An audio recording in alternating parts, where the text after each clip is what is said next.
Hello, everyone, and welcome to Talk Nerdy. Today is Monday, April 6th, 2026, and I'm the host of the show, Dr. Cara Santamaria. And as always, I want to thank those of you who make Talk Nerdy possible before we get to the meat of the show. As I say every week, Talk Nerdyism will always be 100% free to download, and the way that we keep this show going is by relying on the support of individuals just like you. We use Patreon as our mechanism for that. If you're interested in pledging your support on an episodic basis, all you've got to do is visit patreon.com. That's patreon.com/talknerdy. This week's top patrons include Chuck Blell, David J.E. Smith, Daniel Lang, Mary Neva, Will Dufresne, David Compton, Brian Holden, Gabo J., Ulrika Hagman, Pasquale Gelati, and Joe Wilkinson. Thank you all so very much. All right, let's dive into it. So this week I had the opportunity to have just a wonderful and illuminating chat with Dr. Candis Watts-Smith. She's a professor of political science at Duke University, and she's written several really interesting books and co-written them. She wrote The History of Politics and Race in America from 1968 to the present. She co-wrote Racial Stasis and also Stay Woke. And recently she wrote, or I guess the most recent before this book, she wrote Black Mosaic, The Politics of Black Pan-Ethnic Diversity, which we will talk about a little bit on the show. But she has a new book out. It's called Black Evidence, A History and a Warning. And I think there's kind of a great top line right as you dive into the book. It says, a fierce expose of American resistance to believing Black people and its devastating effects throughout history. That is what we're going to get into today. So without any further ado, here she is, Dr. Candis Watts-Smith. Well, Candis, thank you so much for joining me today. It is a pleasure to be with you. I'm excited to talk about your new book, Black Evidence, A History and a Warning. And before we get into that history and that warning, as I often do, would like to ask you a little bit more just about yourself, about your career, about what brought you to this book. So you're a professor of political science at Duke, but I'm curious, did you study poli-sci all the way up through? Did you do any like African American studies or other kind of degree paths and then combine that multidisciplinary view? How did you get to that place? Yeah, so it's probably a series of non-decisions. Mm-hmm. So I started undergrad as a first-gen student, and I think I accidentally took a bunch of poli-sci classes. And then you're like, oh, I guess I should do this. And along the way, I studied international comparative studies and Arabic. And then I learned that someone told me that I was good at poli-sci. So I just kept going. And I stayed. I mean, I've been to other departments. I've been to departments of public policy, African American studies, Black studies. I'm trying to think, are there others? And, no, so those, and mostly because, faculty, professors get to study what they want. And some people will just kind of focus on one issue, one question, and dive deeply on that question for their whole career. I just don't have the attention span for that. Mm-hmm. So most of the research that I do are around questions of inequality, but I mostly just kind of choose to go in directions that interest me at the moment, things that stand out to me, contradictions that keep arising, that kind of gnaw at me. And poli-sci allows me to do that. I love that. And I mean, when we think about political science, it is sort of a broad brush. Like, how would we even, I mean, gosh, I think to somebody who maybe is not very academic or who never took any poli-sci courses, how would you define poli-sci? Because it can kind of include things like public policy, even international relations. There's some sociology involved, maybe even some economics, some government. like what kind of aspect of political science? Well, I know you just said you jump around a lot, but what kind of what components of political science, I guess, attracted you, and where within that world do you tend to operate? Well, I mostly focus on individual behavior and Mm-hmm. identity and how that intersects with people's political preferences.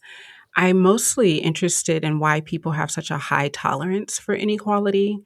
Mm. And so I spend a lot of time in that space. So, like you said, political science has lots of different components: philosophy, international relations, comparative analysis across governments and institutions. And then many of us study kind of individual behavior and identity. And that's where I sit, mostly because people are just so weird. And for a long time, I said, I would, make this joke like, oh, as long as people are acting crazy, I'll have a job. But now I'm like, everyone just sit down and be quiet. I'm okay Mm-hmm. if I don't have a job studying, um, you know, the rise of inequality and the rise of white nationalism and Christian nationalism. And I wish I didn't have to study those things. I wish none of us did. Yeah. Previously you co-authored two books, Stay Woke and Racial Stasis, but you also authored Black Mosaic, The Politics of Black Pan-Ethnic Diversity. And it's interesting. I'm reading a little bit about it, this kind of not just intersectionality, but diversity within sort of Black America. I have one of my dearest friends. I remember her always correcting people when they call her African American because she's Afro Caribbean. She was born in Panama. And she's like, I live here now, but I'm not African American. And so she obviously not obviously, but she prefers the term Black. I found myself using the term Black more often as an umbrella term so as not to kind of misidentify somebody.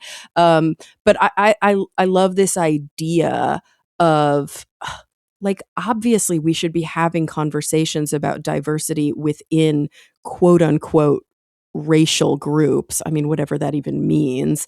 And I'm curious kind of what brought you wrote this book over a decade ago. What brought you to Black Mosaic, and then maybe the difference between this new book, Black Evidence, because there's a lot of time in between the two. Mm-hmm. So, Black Mosaic came out of my dissertation work and some Mm-hmm. of my undergrad work.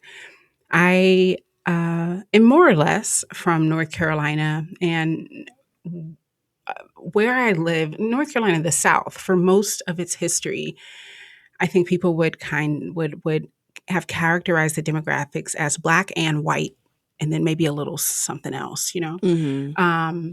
And when I came to college, I start meeting all these Black people that were not from the States or that their parents weren't from the States. And I remember this one woman saying to me, like, oh, wait, well, where are you from? And then you ask, like, well, where are you from? I say, Mm-hmm. oh, I'm from North Carolina. My parents are from Chicago. Their people are from Mississippi. And she said, oh, it's really fascinating that you've accomplished all that you have and you're like just an American. What? Like you're just an American Black person.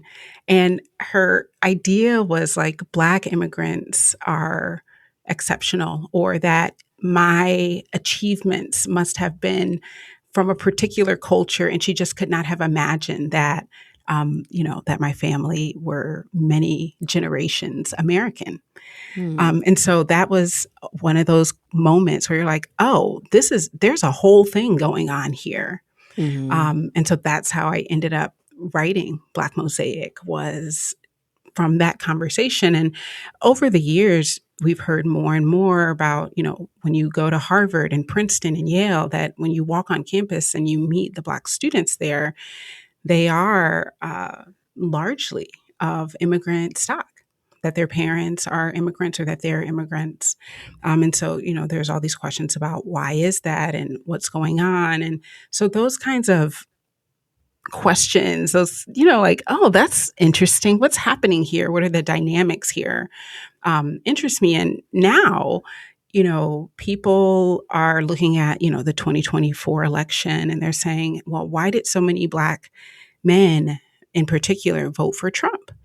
Mm-hmm. And that, I think, that question actually tells us more about the question asker than about Black folks, Mm-hmm. which the question asker is assuming that Black folks should behave a certain way, should think a certain way, and should have a certain set of priorities, when in fact, the demographics, the kind of characteristics of Black folks have changed significantly over the past 20, 30, 40 years. And if we don't keep up with the complexity of any group, I mean, same with Latinos, right? Oh, why did so many Latinos vote for Trump?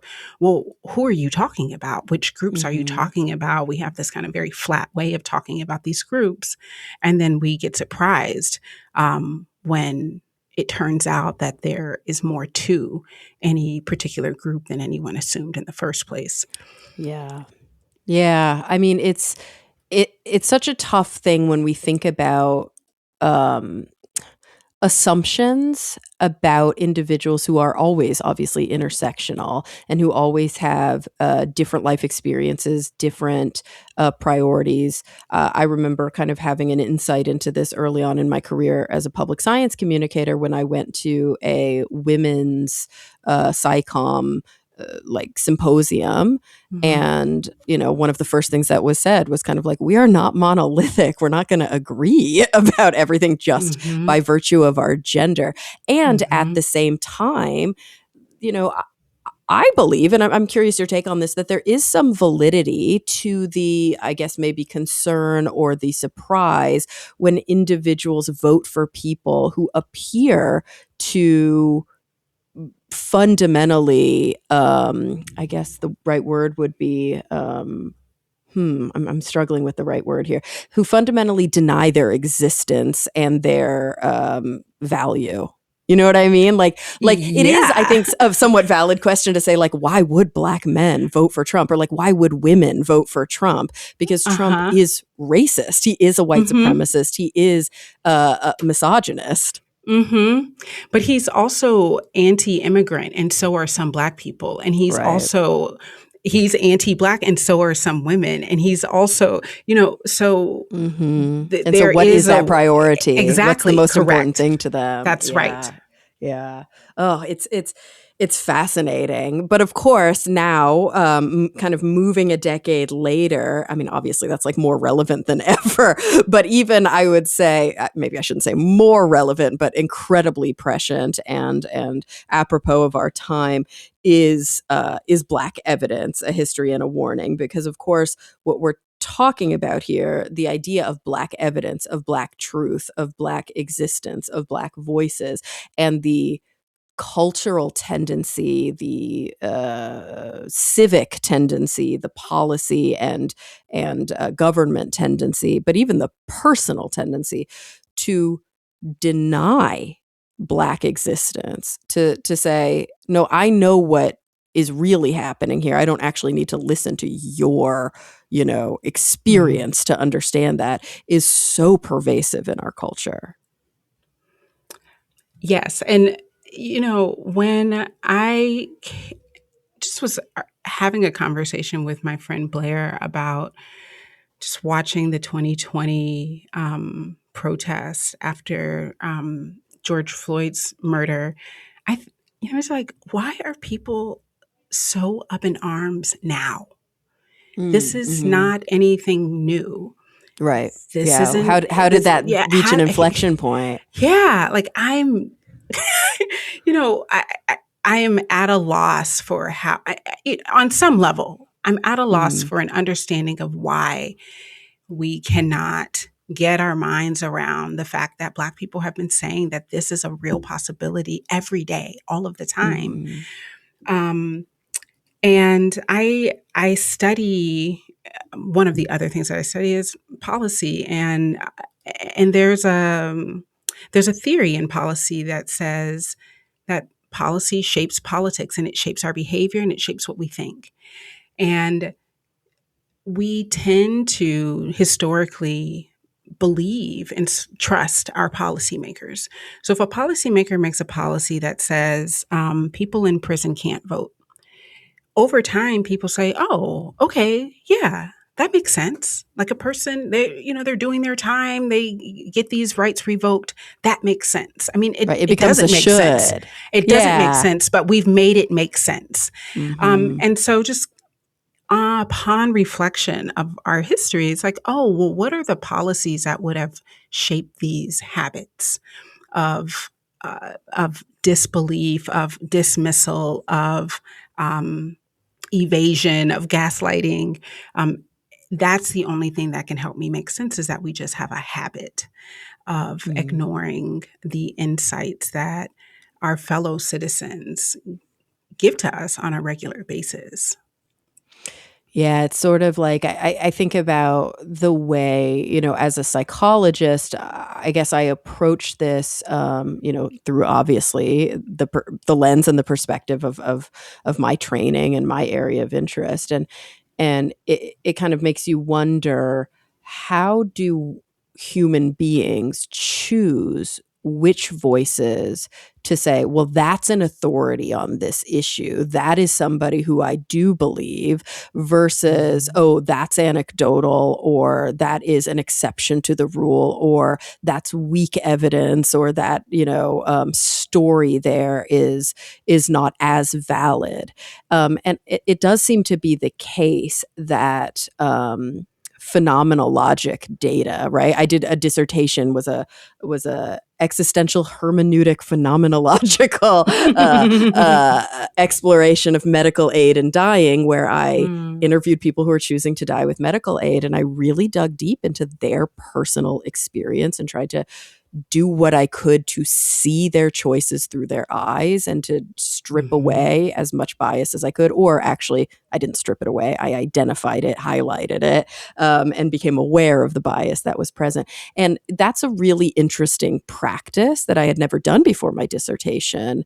And it gave me a lot of insight into the fact that we just don't do that very often in society. We don't look at individual experience as a valid form of evidence. I think that's true, and I think and for some people more than other people, right? So to your point, that we have stereotypes and ideas about who is a figure of authority, who is likely to tell the truth, whose testimonies are worthy of consideration, and vice versa. I think it's really fascinating, this work that you did. It was also probably really hard for you to do it, right? I mean, it's hard to listen. It's hard to get into someone else's shoes and say, Yeah. "Oh, I see where you're coming from."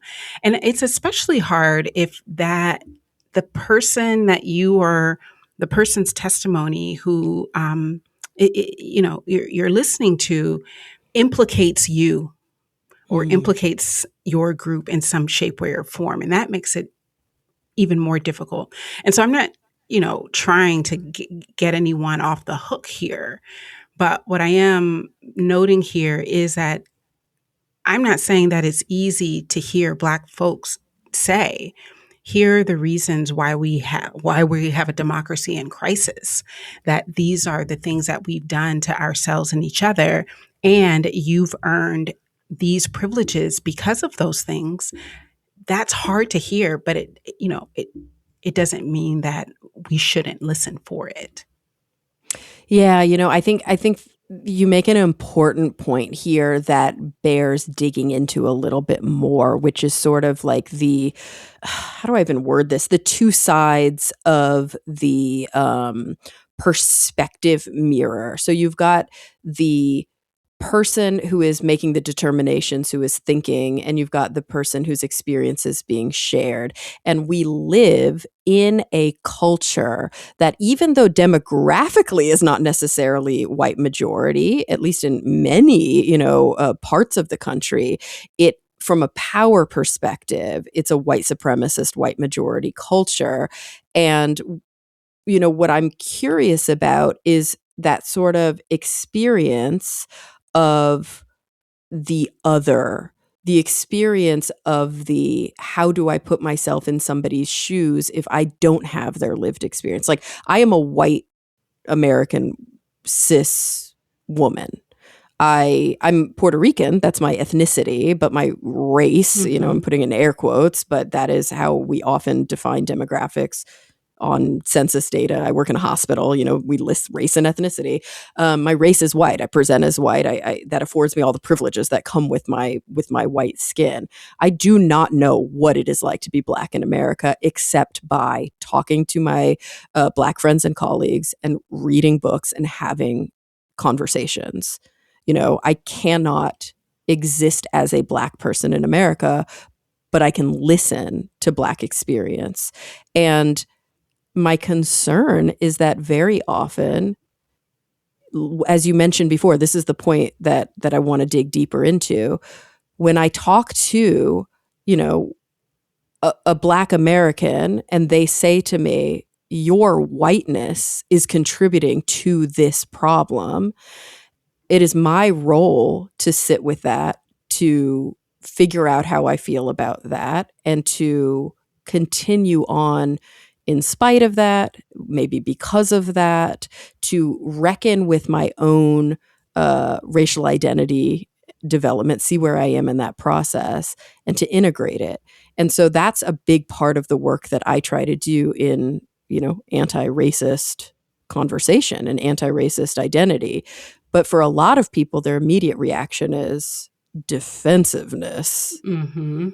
And so do you think that is really the crux and at the core of why Black voices are so often minimized and undermined? Is that because the people in a position of power, they hear, oh, it's my fault? Well, F you. I'm not going to accept that. I think it's multidimensional. I think there is some of that. It is hard to hear. There's these, we're having a conversation about meritocracy. Mm-hmm.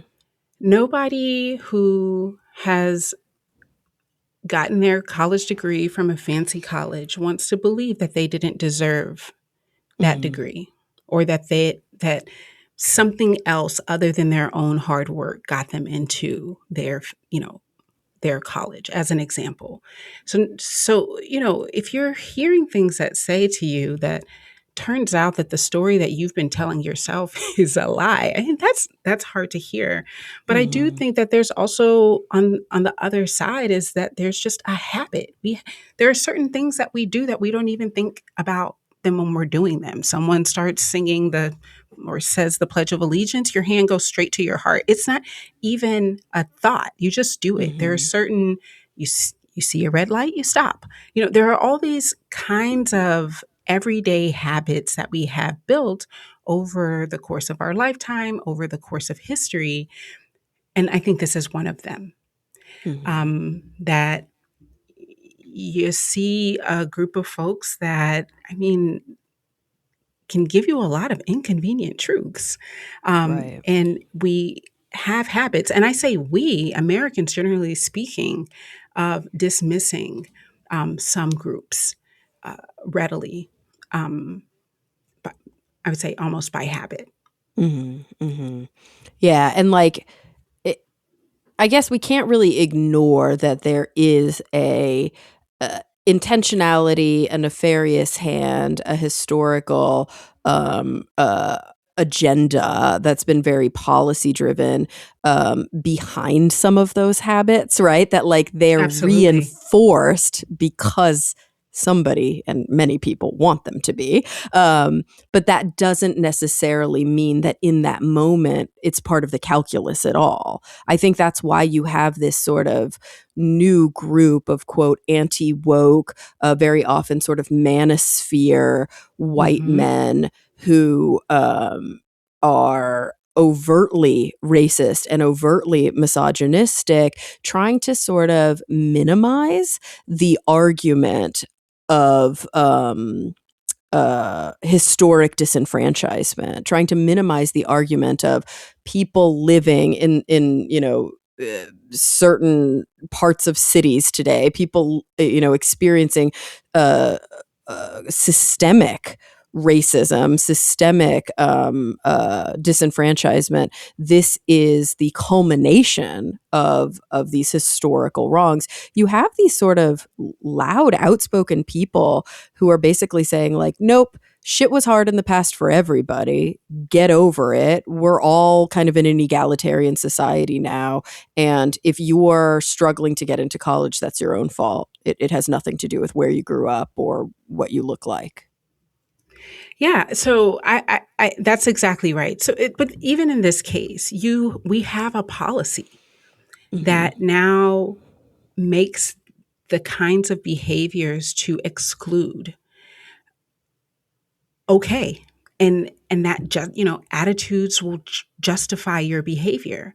So I think sometimes about like, okay, we had slavery in the United States, which was a really horrific era. And there's a lot of things that we know that, I mean, just the abuse, the violence, the terror.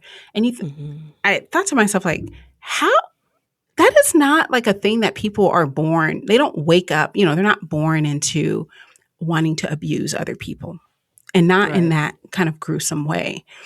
And in writing this book, what I learned is that there was a policy that said, white folks, or soon to be white folks, you all don't understand that this system of slavery that we're having is for profit driven motives, and you all do not know how to be good masters. And so Mm-hmm. we are going to make a policy that not only constrains the behavior and movement of enslaved Africans, but it will also dictate to you what your behavior should be in via those people. So if you Mm-hmm. don't keep your enslaved person under control, we will punish you. Right. And over time, that becomes, you're doing it because the policy says to do it, but now you have to have a series of attitudes that justifies your behavior. Mm-hmm. And then that can go on and on all by itself. I think it's similar to what we're seeing now. We have a president that comes in and says that DEI policies are illegal discriminatory policies, which justifies a behavior to, I don't know, fire 300,000 Black women. Mm-hmm. And now you have to have an attitude that justifies this. They didn't deserve it in the first place. Right. Right. It's this sort of post hoc reasoning that happens once you are deep in something that you don't even realize is happening as it's happening. And I think what's so kind of it's Nuremberg, right? It's like I was just doing what I was told. It's such a perfect example of the cognitive gymnastics that I think Mm-hmm. we all have to go through in effort to minimize our own cognitive dissonance in this life, because cognitive dissonance is uncomfortable, right? If Mm-hmm. I'm thinking two things at the same time, and one is that I'm justified and I'm doing the right thing, and the other is that this is unethical and I'm gonna, rot in hell for this, or like somehow downstream this is gonna, get me karmically, or even just it doesn't feel good to do this thing that feels cruel. We will often go with the justification and the psychological explanation that is the most palatable to us. And I am, obviously concerned that this negative feedback loop, as you described it, right? Because it begets itself and it starts to run away from itself. That's how we end up with authoritarianism. That's how we end up in the crisis, of kind of democracy that we're in right now. Right. That, and the fact that I don't want to say that we don't value critical thinking, but we also have a series of policies that suggest that critical thinking expertise is not the way to go. So cognitive Mm-hmm. dissonance in this case, right, is like, ooh, I'm doing this thing and I believe myself to be a good person, but this thing is the wrong thing. It sounds like it's unethical. I'm going to solve my cognitive dissonance by just saying that I'm a good person. A critical thinker would say, well, how did we get into this spot in the first place? And then that's a different set of questions that we would try to answer, which is, maybe you are a good person and maybe you didn't know better, but this is the system that we have and it's unfair. Now, what are we going to do about it? And that's an important place that I think a lot of people are sort of waking up to right now. You know, sort of this, I mention this at least like once a month on the show, but I think about the Beverly Tatum quote in Why Are All the Black Kids Sitting Together at the Cafeteria? This idea that, you know, white supremacy, white identity, supremacy. I mean, I can't think of a better way to put it. It really is this moving sidewalk that we see at the airport, right? And if you are just kind of standing still, you're still moving in the direction of those policies. You have to turn around, you have to walk backward, and you have to walk faster than the sidewalk is moving forward in order to actually break that chain. And I think a lot of people right now have been standing still on the sidewalk, and they're waking up to Trump's reality, and they're going, oh shit, what can I do? I've just been being pulled along, not realizing how their own sort of actions have perpetuated because the systems are in place, because those policies exist.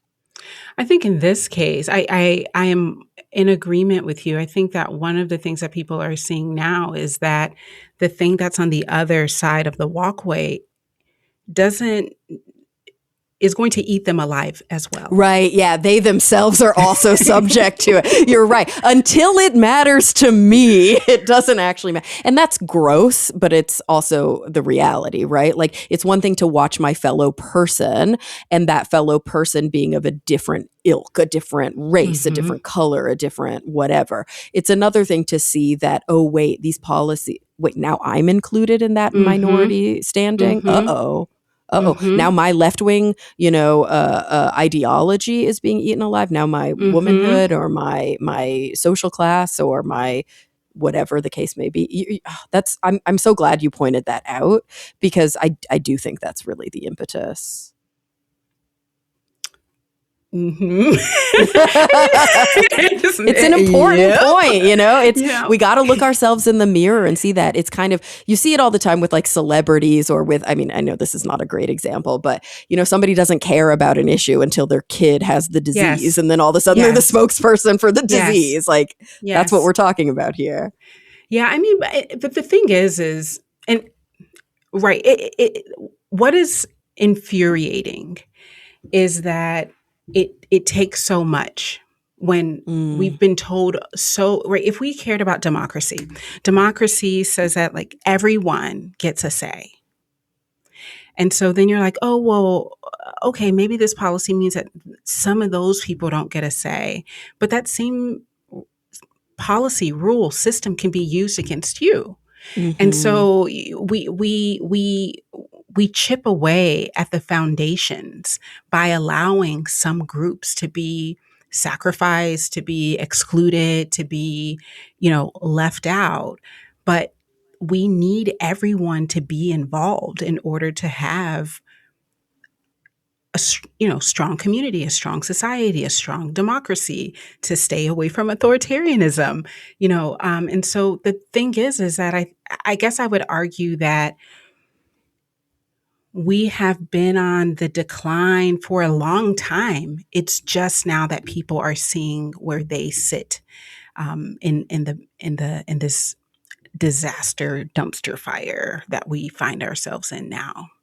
Absolutely. And I think that's why it's so freaking important that we study our own history. Like, I can't help but think about books that I've read about suffrage and how, really, when you dig into suffrage, you see that suffrage was not just about the right for women to vote, but that the front line individuals in this fight were Black and queer women, and that there was a lot of infighting. There was a lot of sort of white gatekeeping saying, no, you guys are not going to be good for our cause. We don't want to have anything to do with you. Please let the white, kind of ladies take up the, and it's like, what are you even talking about? The whole point is that if we don't all fight for these rights, eventually they will be eroded. Like every punk rock song, first they came for the queers, then they came for the Blacks, and soon they're going to come for you. Like this is how you have to think. And it's how all of history has told us this works. I mean, even the Holocaust, right? Like it wasn't just the Jews, and it wasn't just the Romani, and it wasn't just the individual, and the LGBTQI. We look at like Weimar Germany, but a lot of people, they have a very oversimplified view of their own history. And of course, how would you not if that is what is being taught in your schools because of these policies? Yeah. Yeah. I mean, we practice on smaller groups, but those tools can be scaled up very easily if they are let to be so. Yeah, and Trump is such a kind of almost overt and obvious example, in some ways a beautiful metaphor for what we're talking about, because even within his own ranks, I mean, we had a whole administration of his to learn from. And of course, now it's always been off the rails, but now it's like all the quiet parts are being said out loud. But not just in terms of like American, interest groups or like demographic groups or, just intersectional identities. But look at his own inner circle. It's like he does it to the people who thought that they were Trump's team. Yes. And the circle just gets smaller and smaller and smaller. It's really fascinating to watch, isn't it? I mean, to insult, someone who you selected to be in your inner circle. Someone who stumped for you. Like, it's insane. He will turn on Vance, just like he turned on Pence. He will turn on everybody the minute that narcissistically they insult him. And that's really what supremacy and power grab is about, right? Oof. Yes. And that's why this Black evidence, I mean, obviously, like you mentioned, it's always multifaceted, but I can't help but feel like as you strip away and strip away and strip away, it's always gets down to capitalism, to money, to power. Yes. I mean, even the roots of slavery, right? And the systems and the policies that you said were in place to kind of punish or get, white enslavers into line. It's sort of this idea of like, nope, this is what is economically viable for the ruling class. So we need to shape up and make sure that we stay the course. Yeah. I mean, yes. I think my pause there, I was thinking about the white folks who actually only benefit psychologically. And so it's, oh, right. Yeah. They're like the poor white folks who category who vote against their own interests. Yeah. Yeah. It's like, okay, that's not going to feed your family, but sure. But I think sometimes when you really dig into it and you get down to it and you hear them defending billionaires, it's because they truly believe that one day they could be rich. That's correct. And you're like, correct. What? Yeah. Yes. Ugh. It's not happening for you, bro. No. Sorry. But of course, it kind of makes sense that somebody who denies that there isn't an even playing field, somebody who denies systemic discrimination and racism is obviously going to believe that the American dream applies to them and that it is a will issue. It is a pull yourself up by your bootstraps issue. And like their time is coming. It's funny. There's a theme that's been coming up for me in the other podcast I work on, The Skeptic's Guide to the Universe, and in therapy with my patients lately. So I work in a cancer center at like a big hospital and work with patients who are going through, treatment and beyond. And a theme that I've been seeing over and over is the fundamental attribution error, right? This cognitive bias that tells all of us when something good happens to me, It's Mm-hmm. because I'm a good person. When something good happens to you, it's because you happened upon it. And really, that's the opposite of it. The real one is when somebody's like an asshole when I'm driving, it's because they are just an asshole. But when I'm an asshole when I'm driving, it's Mm-hmm. because I'm late and it's Yes. situational. Yes. And we all Yes. have that, right? Like Yes. that's a human way of thinking that we have to actually actively break. Yeah, and I just trying to think about that on the aggregate level. So I think the way that plays out is kind of around this knee jerk reaction to the idea of white privilege, Yeah, which yeah, yeah, is yeah. right. Like that's what that is. I Is sometimes wonder if I should be using that word because people often stop listening the second I say privilege. yes, Yeah, yes, yeah. yes, yes, yeah. I think that's in that category. It's like the Hmm. that would be the group version of the fundamental attribution error, which is Yeah. we don't, I'm a low income white person. I don't have privilege. But that's not what that means anyway. Hmm. And so then people like you are like, okay, I won't use that word, even though it is the word to use to describe the situation, right? Absolutely. You know, So I think yeah, we about we we end up boxing ourselves in some kinds of ways, in response to people's and you want people to listen, like you want to craft your communication for your audience, but we also, I think, are finding ourselves in this situation where we can no longer use the words that do the best describing, because the people whose feelings are hurt matter more than telling the truth of the matter. Oh, okay. I have to share like an experience that I had. I would say it would be about 3 years ago now because I really want your take on this. I wish I knew you then and could have called you and said, "Please help me in this moment," because based on all of your expertise, I'm at a loss. So obviously, I live in LA. I grew up in Texas. I did my internship for my psychology PhD in Florida at a Mhm. private university in an outpatient gerontology center. And I had an incredible supervisor who was very existential and who was anti-racist and probably the most liberal person within the whole department that I was, Mhm. privileged to work with. The students that we worked with came from all different walks of life, right? It was Mhm. Florida and they were who they were and they were training to be psychologists. And I had a group of graduate students that I was overseeing as the intern.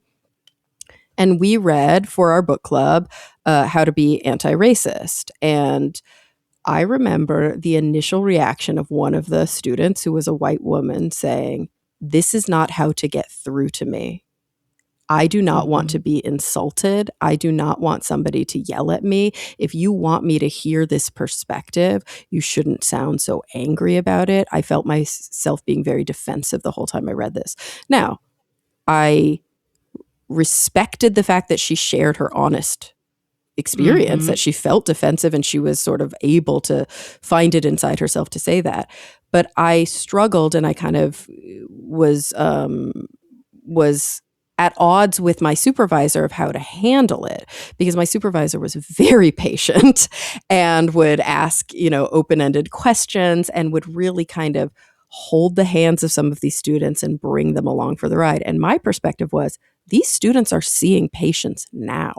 I do not Mhm. feel comfortable allowing somebody who has that perspective to see a patient.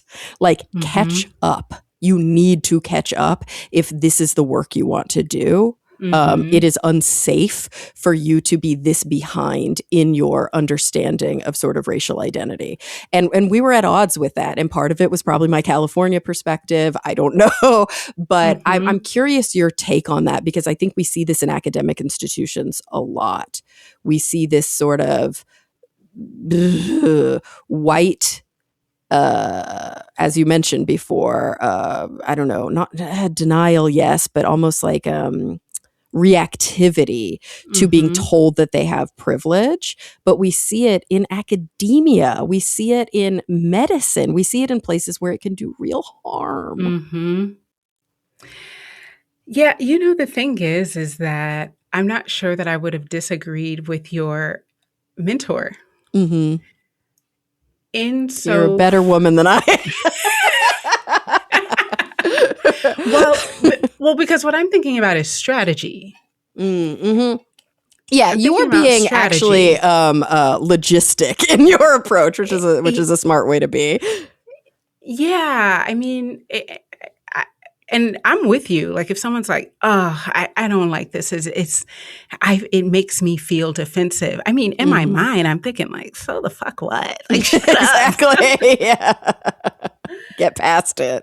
But I have also um, been trained as a Black woman living in the society that there are folks that you have to deal with kid gloves. Right.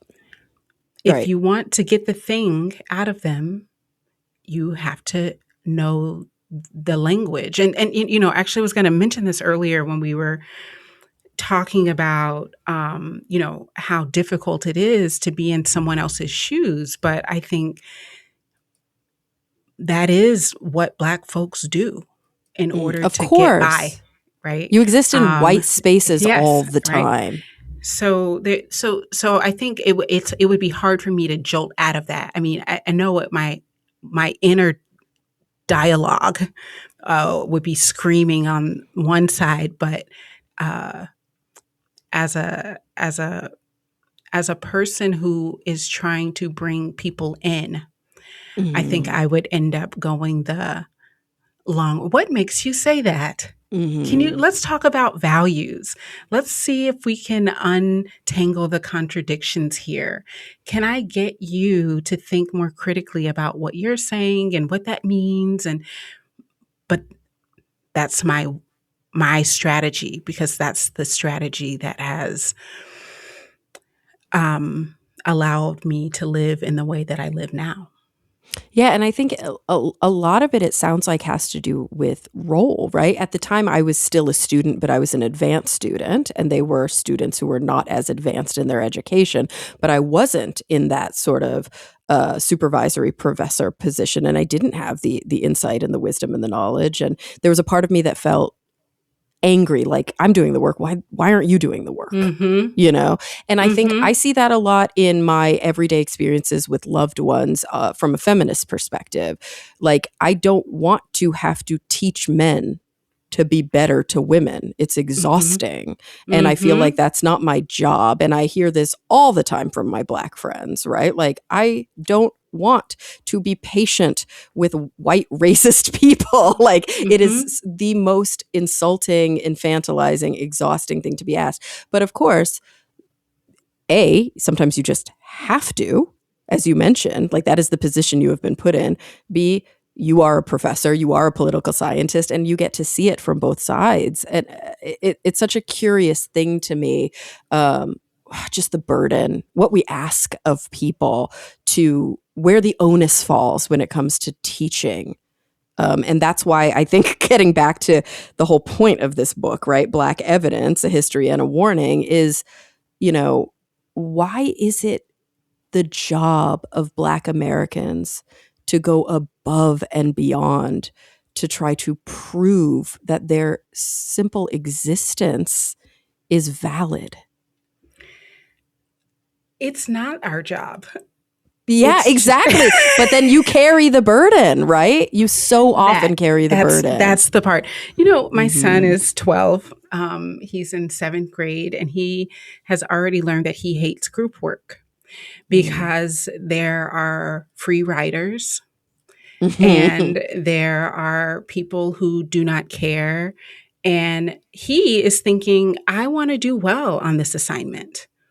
I want to earn whatever benefits, I want to do the learning, all of the things. And so I am going to pick up the slack here because I want to move, I want us to do well. And Hmm. so it's not his job to carry his team on his back, but that is the position that he's put in. And it's similar, right? We're in a group Hmm. where you have a group assignment here. And it is moving our society towards its better angels. It's bending the long arc of history to justice, all of these Hmm. things. And it it's also about survival. And so Right. that means that some of us are going to pick up the slack because our lives depend on it, Yeah. because democracy depends on it, because having nice things for everybody or for as many possible people depends on it. So, I think that's the answer. It's not our job, it's everybody's job. It's just that some Yes. people show up for work. Yeah. And the truth of the matter is, I think it also, I think in a way it validates too the Black folks who decide, I don't want to do this. It isn't psychologically beneficial for me. It isn't healthy. And it's actually slowly killing me to have to Mhm. constantly regulate my emotions in these situations so that, it's white women's tears, right? Like, so that other people can come slowly, come along for the ride. And I think that, there's no right way to exist in your own body and in your own skin, is there?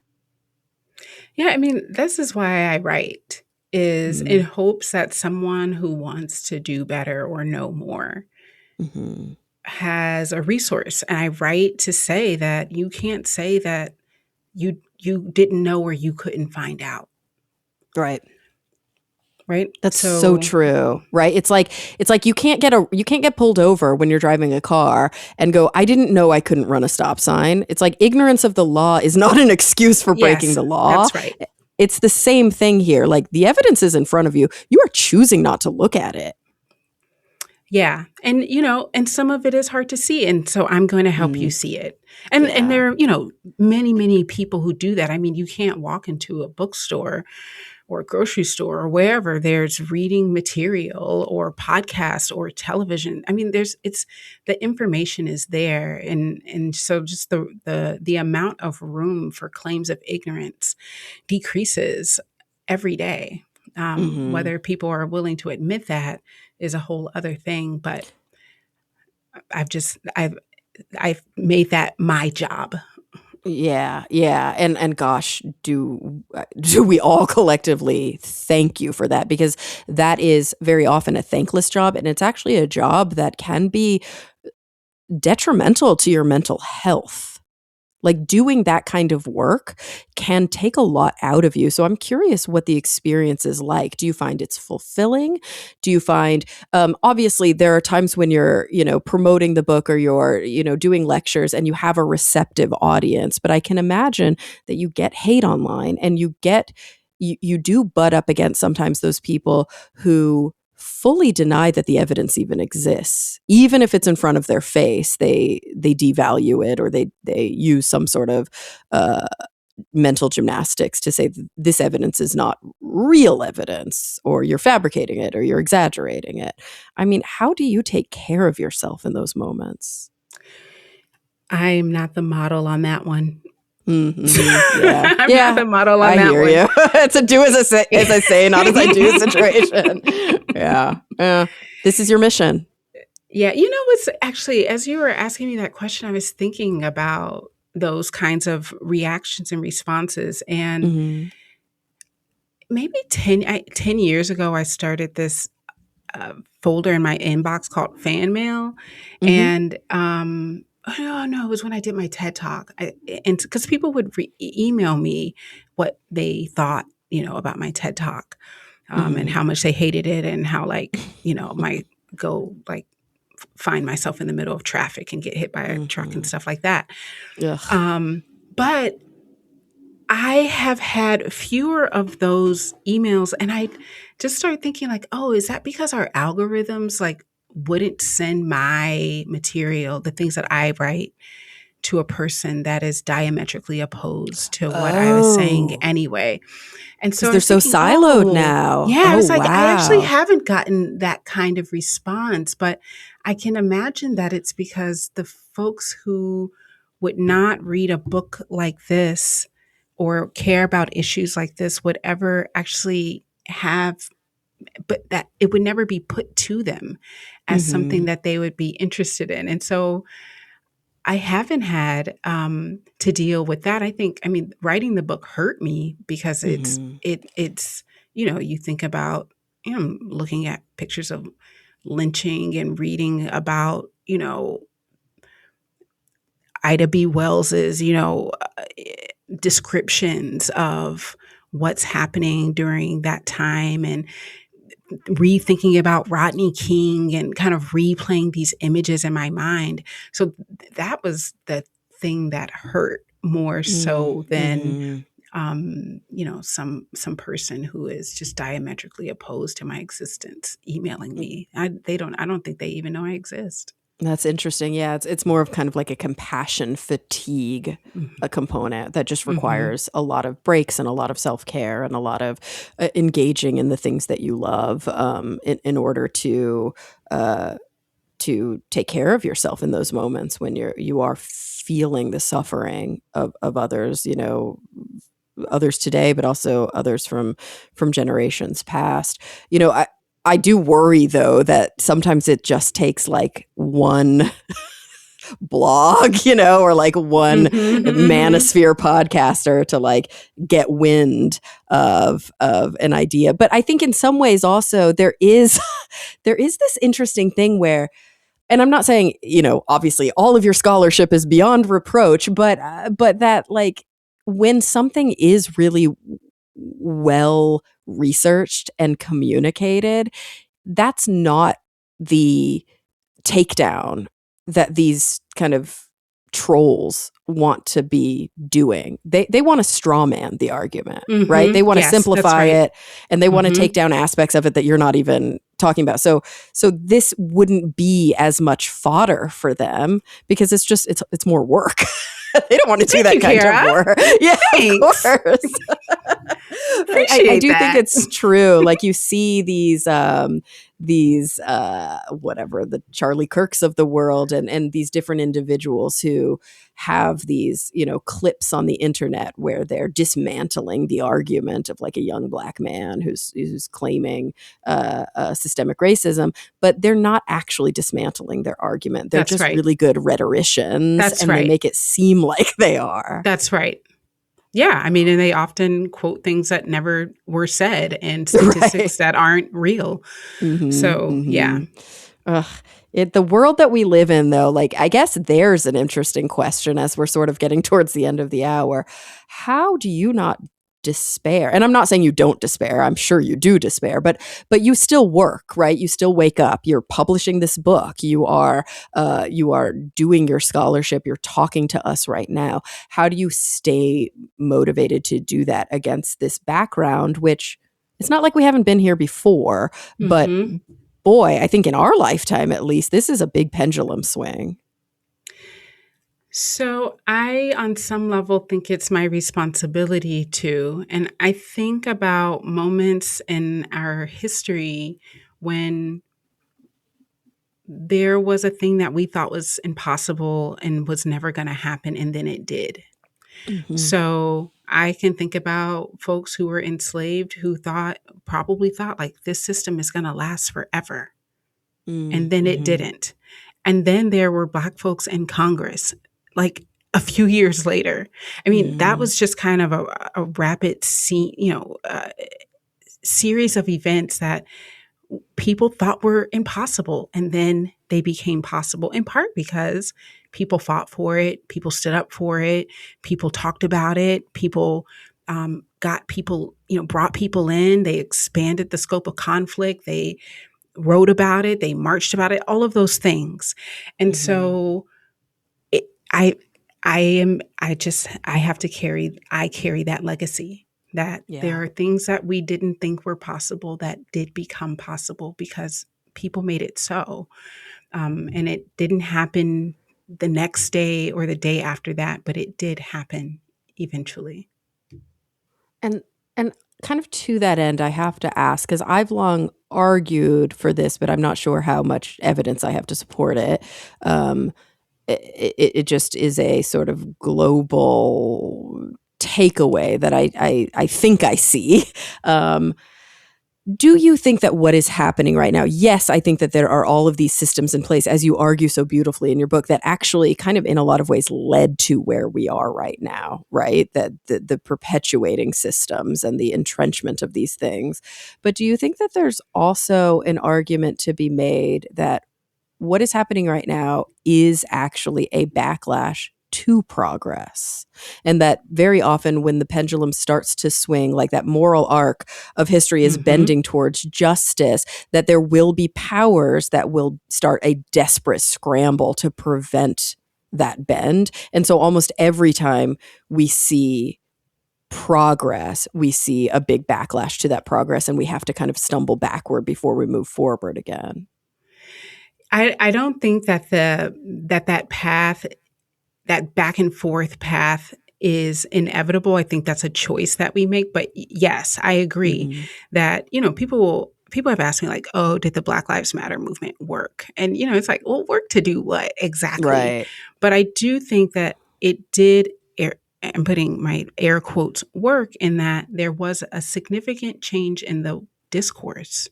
There was a significant change in the way that people thought about police brutality.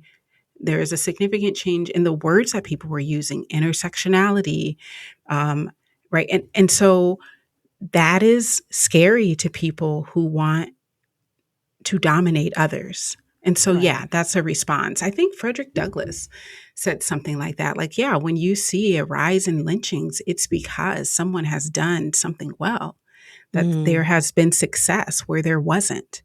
And so, yeah, I would say that you can only, what we're seeing is a response to the seeds that had been planted and started to grow from civil rights legislation and voting rights legislation, from affirmative action, from, more people having access to education and home loans, and, we can go on and on. And so, yes, I think what we're seeing is a response to what has been a trajectory of success. And again, to my point, I think that there's enough people on the other side of the pendulum to swing it back the other way. I agree. I think that if you were to poll the majority of people, honestly, the majority of people, they would, and give them all of the information, the real evidence in front of them, I think that their opinions and their ideologies would be justice oriented. But I think that there is a massive machine in play, a propaganda machine, a suppression machine, a lot of systems that make it so that a vocal, wealthy, power hungry few are dramatically influencing the voices of the many. And I worry about that, but that's why we have to maintain our democracy, right? That's why this is so important to fight for right now, because once authoritarianism has its full hooks, it doesn't mean we won't be able to get out from under it, but there's going to be a lot of suffering before we do. And I think that that's part of the reason, one of many of the reasons why this book and this conversation is so incredibly timely. So I can't thank you enough for joining us. Everybody, the book is Black Evidence, A History and a Warning by Dr. Candis Watts-Smith. Candis, thank you so much. This was a fascinating, emotional, but I think also kind of motivating conversation to be had today. Kara, thank you for being brave and having it with me. And everybody listening, the same goes to you. Thank you for coming back week after week. I'm really looking forward to the next time we all get together to talk nerdy.